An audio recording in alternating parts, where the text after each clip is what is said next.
Tiene ahora la palabra José Miguel Iturmendi Rubia, que es profesor de Filosofía del Derecho de la Facultad de Derecho de la Universidad Complutense de Madrid, compañero, por lo tanto, nuestro de departamento. Bien, buenos días. Quisiera que mis primeras palabras sirvieran para expresar mi agradecimiento a la Asociación Internacional para la Defensa de la Libertad Religiosa y muy particularmente la figura de su secretario general, Livio Olteanu, y a mi compañero en el departamento, miembro destacado de dicha asociación, por haber tenido la deferencia de invitarme a participar en estas jornadas. Voy a ser breve y voy a centrar mi exposición en dos cuestiones fundamentales. En primer lugar, el papel de la educación, digamos, como elemento, como instrumento para prevenir el terrorismo, el genocidio, la violencia en general y la que es llevada a cabo invocando a la religión en particular. Y, fundamentalmente, la importancia de la educación en valores, la educación en principios,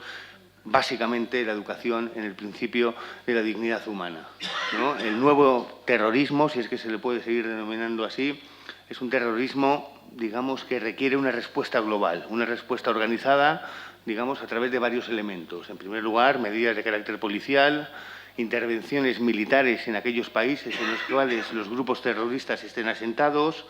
la vigilancia e intentar desarticular pues todo el tema de la ciberdelincuencia, vigilar y limitar en la medida de lo posible las fuentes de financiación de estos grupos terroristas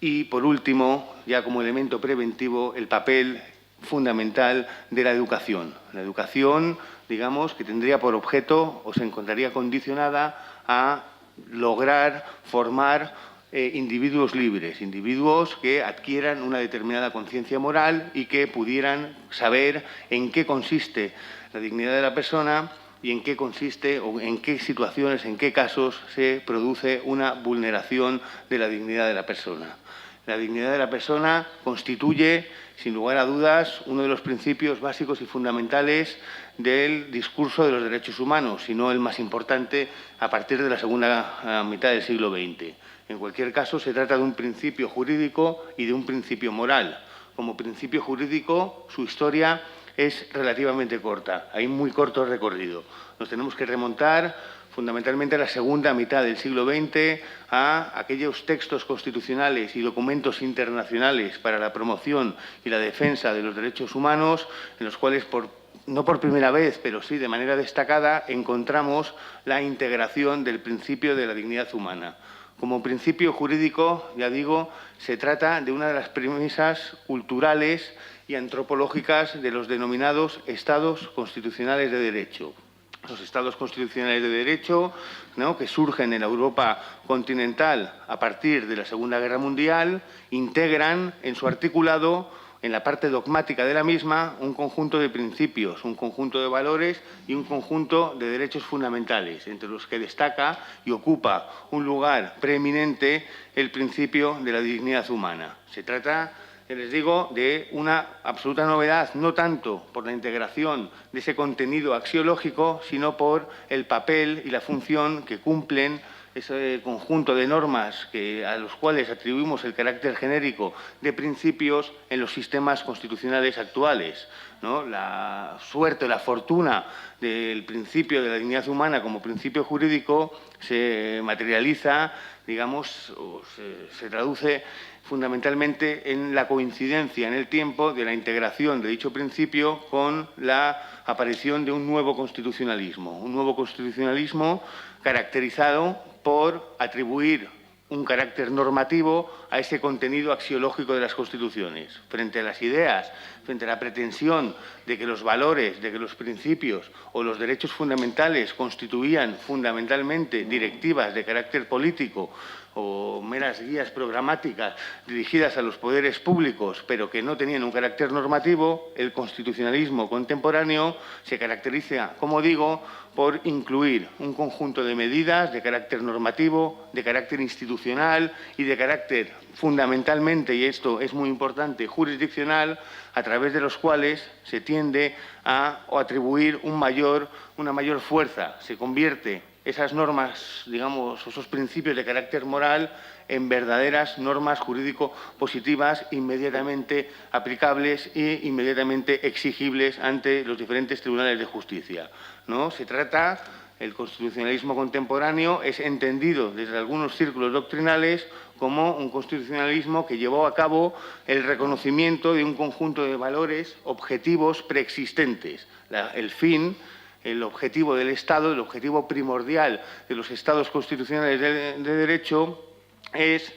promocionar, tutelar, garantizar el principio de la dignidad humana y los derechos humanos que de ella se derivan. En cualquier caso, es una interpretación como otras, pero que nosotros suscribimos. Como principio moral, como principio filosófico, la historia del recorrido, de la construcción, digamos, del principio de la dignidad humana es mucho más larga. Es mucho más larga y a mí me gustaría centrarme fundamentalmente en la aportación, en la innegable aportación del cristianismo a la hora de elaborar este principio, ¿vale? Si en algo debemos coincidir, ¿no? Si una conferencia de esta naturaleza tiene importancia, es para buscar elementos en común entre los diferentes grupos religiosos, entre las diferentes confesiones religiosas. Y yo entiendo que la idea occidental, porque se trata de una idea fundamentalmente de cuño occidental, pero que progresivamente se ha ido implementando en otros focos, en otros espacios geográficos, puede ser un punto en común. El reconocimiento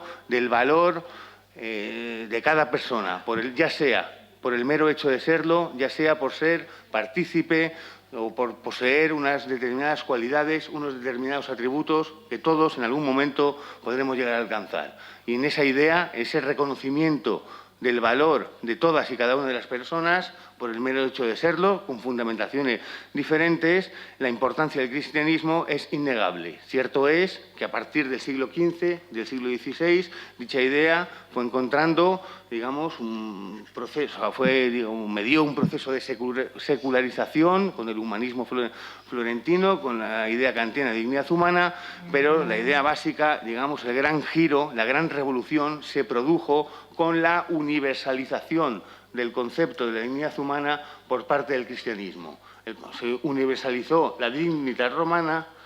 se universalizó, ya me están llamando, la dignitas romana, se universalizó el concepto romano de dignidad social, de dignidad entendida como rango social, para destacar el valor de algunos miembros de la sociedad romana, para universalizarlo, para proyectar, digamos, una imagen de la persona igual en derechos, igual en libertades. La filiación divina, el amor al prójimo, por lo tanto, elementos del reconocimiento de la dignidad del otro y la unión o la comunión con Dios constituyen los elementos fundantes, los elementos a través de los cuales se encuentra un fundamento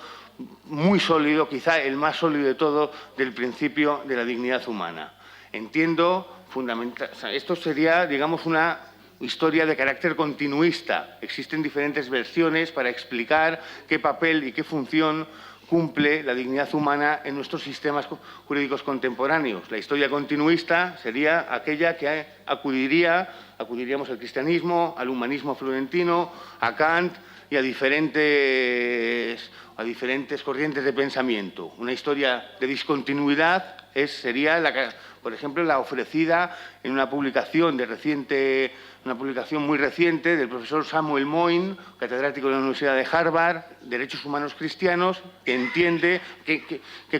coincide con la explicación, digamos, oficial en atribuir al cristianismo una importancia mayúscula en el reconocimiento y la promoción de la igualdad de todas las personas, pero sitúa, digamos, dicha importancia más en los años 30 y los años 40 del pasado siglo. Serían los círculos católicos y los círculos protestantes estadounidenses los que asumieron, digamos, los que incorporaron a su gramática el discurso de la dignidad humana como base y fundamento de los derechos humanos. En cualquier caso, dado que no sé si me estoy pasando de tiempo, pero en cualquier caso, yo lo que quiero destacar es que junto a los elementos, junto a los ingredientes que hemos señalado para luchar contra el terrorismo, conferencias como las que estamos ahora celebrando, digamos, son muy importantes para buscar un elemento que deslegitime estos grupos terroristas y que les llamemos por su nombre, ¿no? Invocar la religión como fundamento y como elemento a través del cual se legitime cualquier tipo de acto de violencia, cualquier acto terrorista, cualquier acto de genocidio, constituye una completa y absoluta desnaturalización de los principios básicos de cualquier tipo de confesión religiosa. En cualquier caso, con esto me ciño a lo señalado por mi moderador y compañero de departamento y doy las gracias a todos por su atención.